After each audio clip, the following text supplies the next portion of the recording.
नमस्कार, मी निरंजन. इजी न्यूजमध्ये आपल्या सर्वांचं मनपूर्वक स्वागत. आज एक कार्टून बघितलं आणि त्या कार्टूनमध्ये बादशाह अकबर हा तानसेनाला म्हणत असतो की आज मेघ मल्हार हा राग तू गायचा नाहीस, त्याच्याऐवजी तू मेघ हलाल हा राग गा.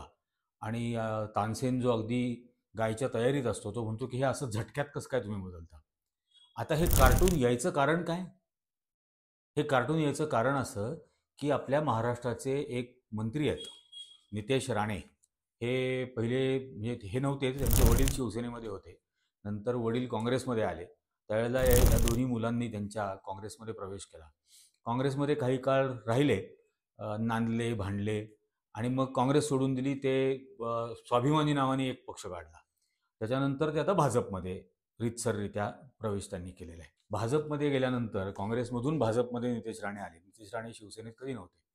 तर काँग्रेसमधून भाजपमध्ये आल्यामुळे आता आम्ही भाजपचे हिंदुत्ववादी किती कडवट आहोत. म्हणजे एक वेळ अशी होती की हेच नितेश राणे हे हे अर्धी चड्डीवाले, संघवाले, देवेंद्र फडणवीस यांच्या नावातच खोट आहे, हे काही मराठ्यांना आरक्षण देणार नाही वगैरे अशी भाषणं करत होते. त्याच्यानंतर आता ते किती प्रखर हिंदुत्ववादी आहेत. आणि मग तो सगळा हिंदू मुस्लिम द्वेष पसरवण्यासाठी जितकं वाईट बोलता येईल, जितका द्वेष पसरवता येईल तेवढा एकमेव कार्यक्रम करत असतात. म्हणजे त्यांचं खातं आहे बंदरे विकास मंत्री. आता हिंदीमधलं बंदर नाही बरं का, मराठीमधले बंदरे. तर बंदरे विकास मंत्री हे त्यांचं खातं आहे.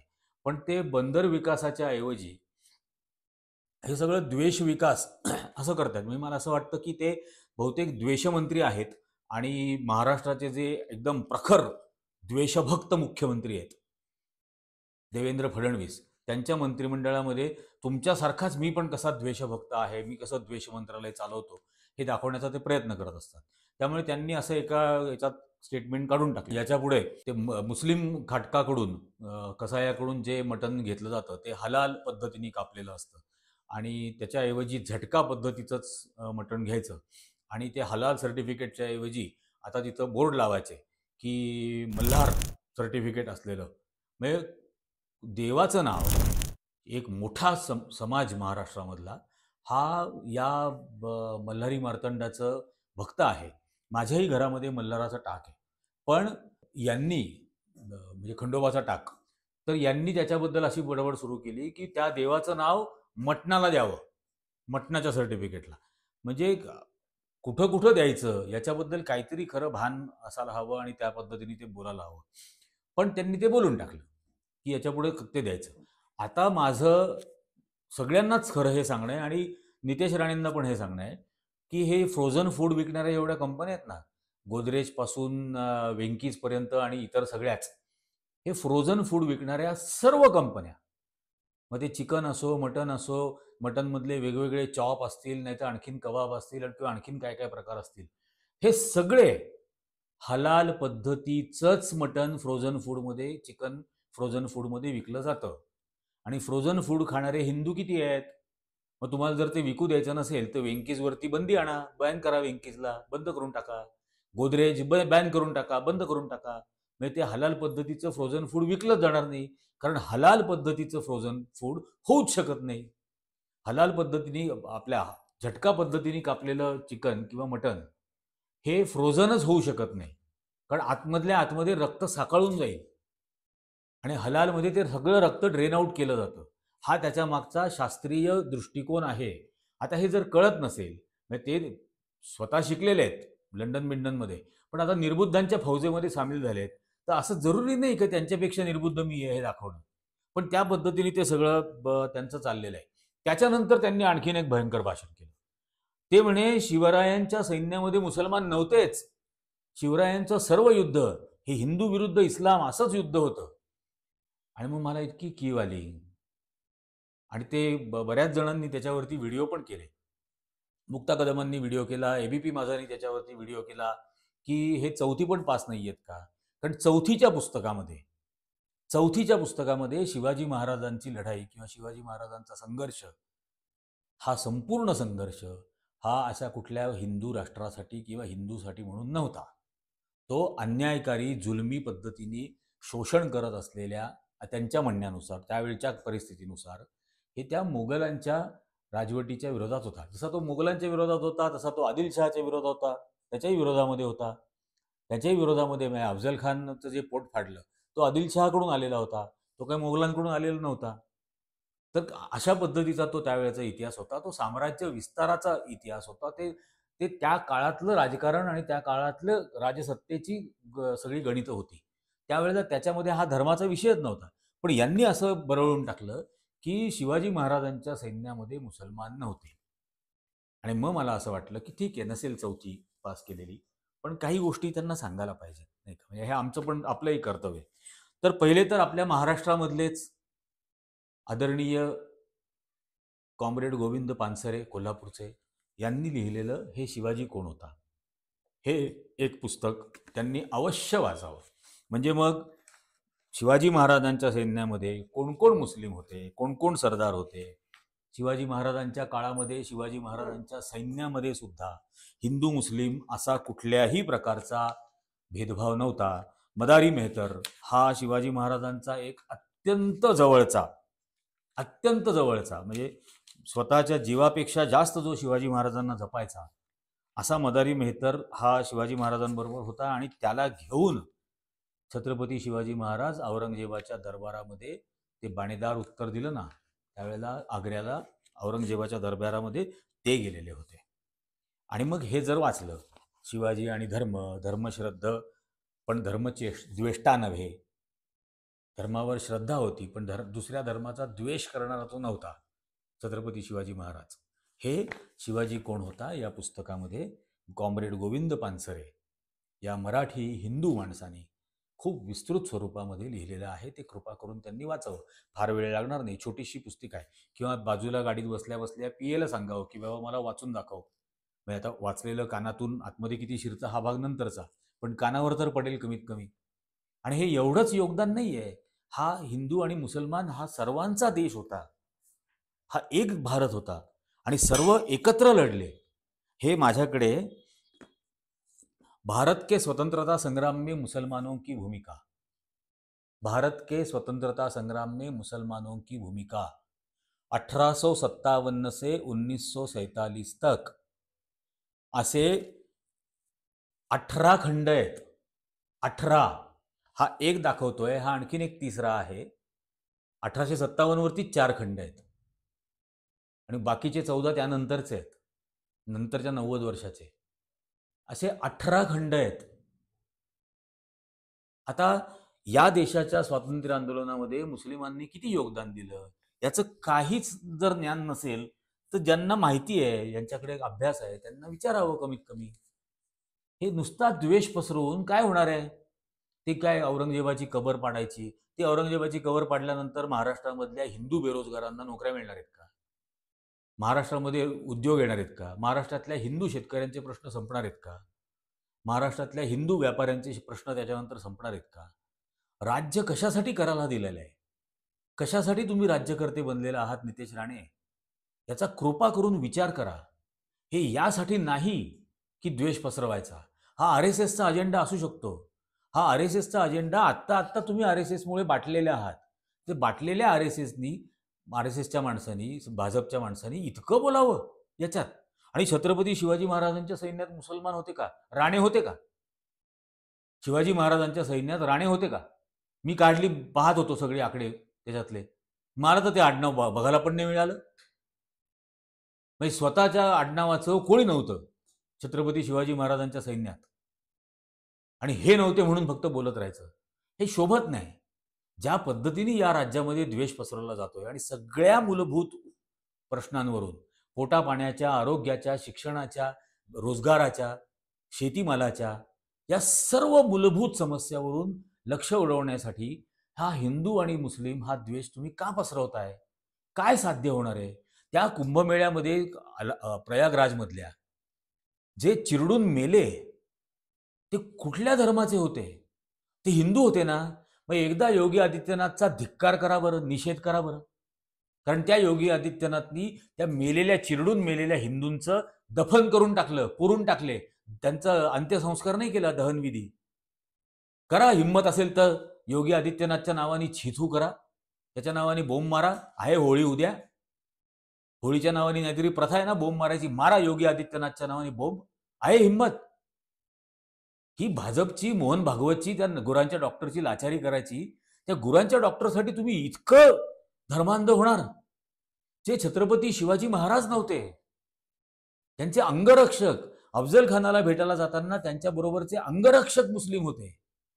आणि औरंगजेबाचा म्हणजे शिवाजी महाराजांचा वकील मुस्लिम आणि अफजल खानाचा वकील भास्कर, श्रीकृष्ण भास्कर कुलकर्णी. हा हा इतिहास आहे ना खरा. आणि हा तुम्ही बोलायचे हो पूर्वी, ज्यावेळेला हुकुमशाहीमध्ये तुमची मान अडकलेली नव्हती, संघाच्या, भाजपच्या, मोदीच्या, शहाच्या, फडणवीसच्या. जेव्हा काँग्रेसमध्ये लोकशाहीचा मोकळा श्वास घेत होते तेव्हा तुम्ही हा खरा इतिहास बोलत होता. आता तुम्ही याच्यामध्ये ओढायला लागलात त्या गुरांच्या डॉक्टरच्या नादी लागून. मग त्यानंतर आमच्या नाशिकचीच एक आमदार आहे, मी त्यांना अतिशय सन्मान आणि बडी भाभी म्हणतो. त्या बडी भाभींनी एक विधानसभेत भाषण केलं आणि बड्या भाभी विधानसभेच्या भाषणामध्ये म्हटल्या की नाशिक शहरामध्ये 7-7 वेळेला अजान होते. मशिदी पहिल्यांदा बोलताना सुरुवात केली प्रार्थना स्थळावरचे भोंगे, नंतर सरळ अजानवरती आल्या. अजानबद्दल फक्त. मग अजानच्या वेळेला 7-7 वेळेला म्हणजे मुळामध्ये बड्या भाभींचं अज्ञान इतकं आहे की ती 7 वेळा नाही 5च वेळेला दिवसातून अजान असते. ती अजान 90 सेकंदाची असते.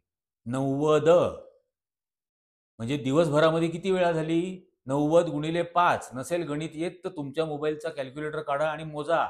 बडी भाभी 90 गुणिले 5 म्हणजे 450 सेकंद. 60 सेकंद म्हणजे 1 मिनिट. 6-7-42 म्हणजे 7 मिनिट 30 सेकंद. 7.5 मिनिट 24 तासामध्ये 7.5 मिनिट अजान होते. 7.5 या 7.5 मिनिटाच्या अजानचा 24 तासात होणाऱ्या एका वेळी 90 सेकंद होणाऱ्या अजानचा तुम्ही असं म्हणता की अभ्यास करणाऱ्या, आजारी असणाऱ्या, ज्यांच्याकडे परीक्षा आहेत अशा विद्यार्थ्यांचा भयंकर त्यांना त्रास होतो आणि ध्वनी प्रदूषण होतं. मग भाभी या मंदिरांच्या ज्या काकड आरत्या चालतात 5 वाजता पहाटे, त्यात 90 सेकंदाच्या नसतात. त्यात 6-6, 7-7, 8-8 आरत्या. घालीन लोटांगण पासून सुरुवात होते ती परत घालीन लोटांगण पर्यंत चालते. या 9-9, 7-7 आरत्या ज्या करता 10-10, 15-15 मिनिटं चालतं.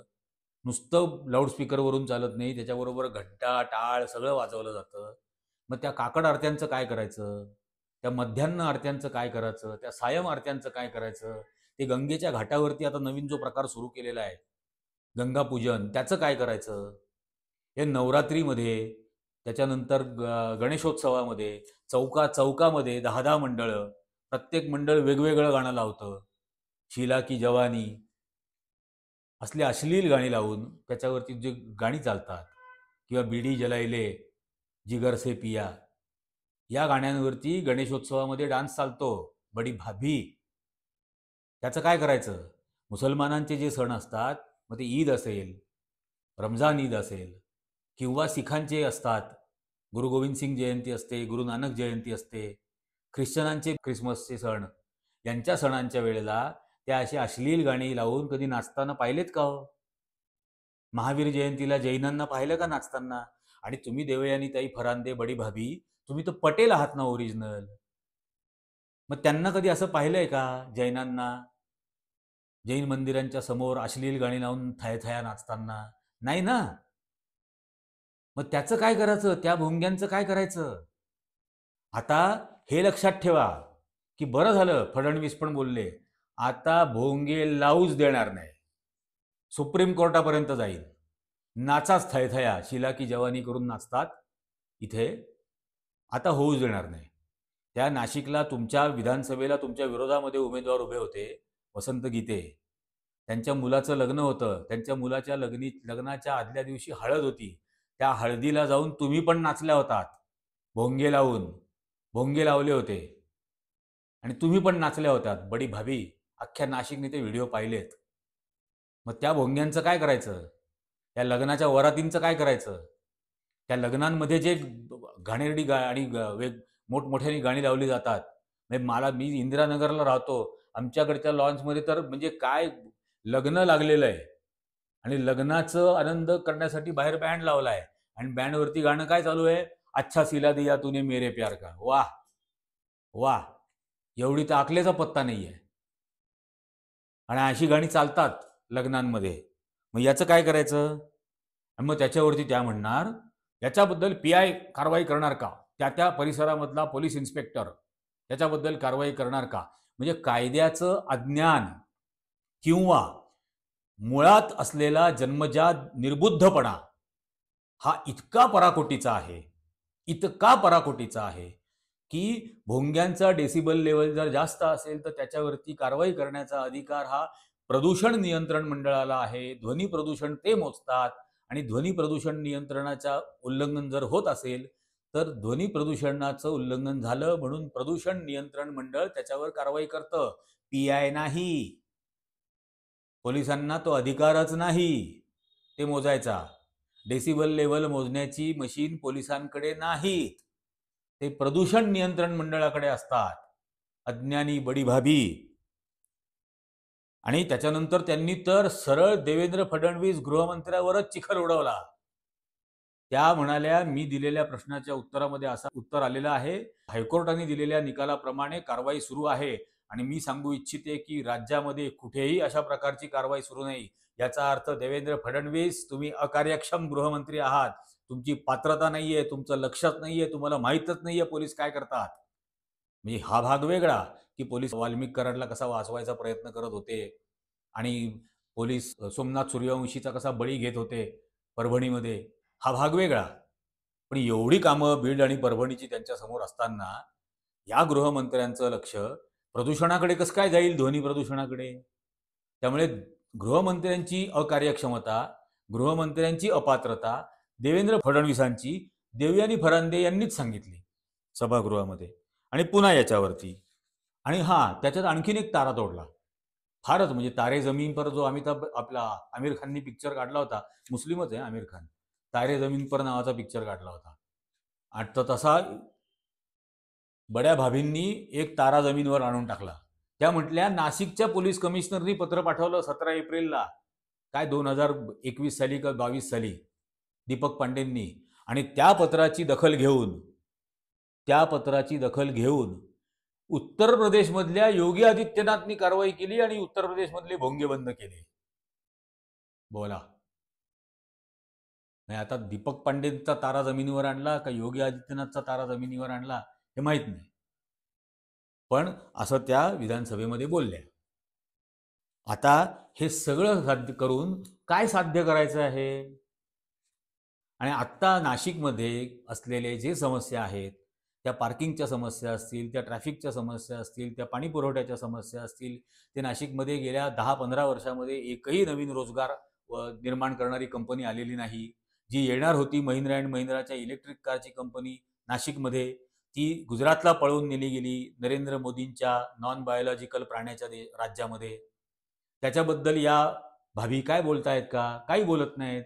नाशिकच्या पोरांना रोजगार मिळत नाहीये, नाशिकमधली गुन्हेगारी वाढलेली आहे, याच्याबद्दल बड्या भाभींचं काय म्हणणं आहे. नाशिकमध्ये ड्रग रॅकेट चालतं, बडी भाभींचं त्याच्याबद्दल काय म्हणणं आहे, त्याला रोखण्यासाठी म्हणून काय कारवाई करणार, याच्याबद्दल त्यांचं काय म्हणणं नाही. हिंदू मुस्लिम. आणि याचं कारण हे की परफॉर्मन्स नावानी केंद्र सरकार आणि राज्य सरकार शून्य आहे, शून्य. आणि शून्याचा शोध भारतामध्ये लागल्यामुळे भारतातल्या लोकांना शून्याचा वापर मोकाट करण्याची परवानगी आहे. त्यामुळे 7 लाख कोटीचा अर्थसंकल्प अजित पवार सादर करतो, 42 लाख कोटी रुपये वाटून टाकले म्हणून नरेंद्र मोदी थाप मारतात. कारण शून्याचा वापर फुकट करायचा आहे, शून्याचा शोधच भारतात लागलाय. तर परफॉर्मन्स शून्य असल्यामुळे इथं धार्मिक द्वेष पसरवायचा आणि लोकांना त्याच्यामध्येच गुरफटवून ठेवायचं, त्याच गोष्टींमध्ये द्वेषाच्या. पण हे चालणार नाही. ज्या वेळेला पोट रिकामं राहतं ना, त्यावेळेला हा द्वेष बाजूला राहून जाईल. त्या कुंभमेळ्यामध्ये पाहिलं, चेंगराचेंगरी झाली, सरकारची व्यवस्था काहीही नव्हती. मुस्लिम समाजाच्या बांधवांनी त्यांच्या मशिदी उघडून दिल्या, त्यांना राहायची व्यवस्था तिथं केली, त्यांनी जेवण घातलं. ते जेवण घालत असताना तिथं पोलीस अधिकाऱ्यांनी येऊन माती घातली जेवणामध्ये, माती, त्या कढायांमध्ये माती ओतली. पण त्या उपाशी तापाशी असलेल्या हिंदू यात्रेकरूंचं पोट मुस्लिम समाजाने अलाहाबादमध्ये प्रयागराजमध्ये पोट भरलं, त्यांनी त्यांचे जीव वाचवले. आणि हाच खरा भारत आहे, हाच खरा भारत आहे. हा जो तुम्ही द्वेषाचा भारत निर्माण करून पाहताय, सगळे द्वेषभक्त त्या नागपूरच्या गुरांच्या डॉक्टरला नादी लागून, ते साध्य होणार नाही. त्यामुळे ते फरांदे नावाच्या आमच्या बड्या भाभींनी पण लक्षात ठेवावं आणि नितेश राणेंनी पण लक्षात ठेवावं आणि थोडं वाचन वाढवावं. एवढीच या निमित्ताने विनंती. तुम्हाला याबद्दल काय वाटतं? तुम्हाला या द्वेषभक्तांचं बळी ठरायचं आहे का? हे तुम्ही नक्कीच विचार करा. आणि तुम्हाला काय वाटतं हे या व्हिडिओवरती कॉमेंट करताना मला नक्की सांगा. हा व्हिडिओ जास्तीत जास्त लोकांपर्यंत पोहोचवा, जास्तीत जास्त लोकांना याची लिंक शेअर करा, जास्तीत जास्त जणांनी हे लाईक करा.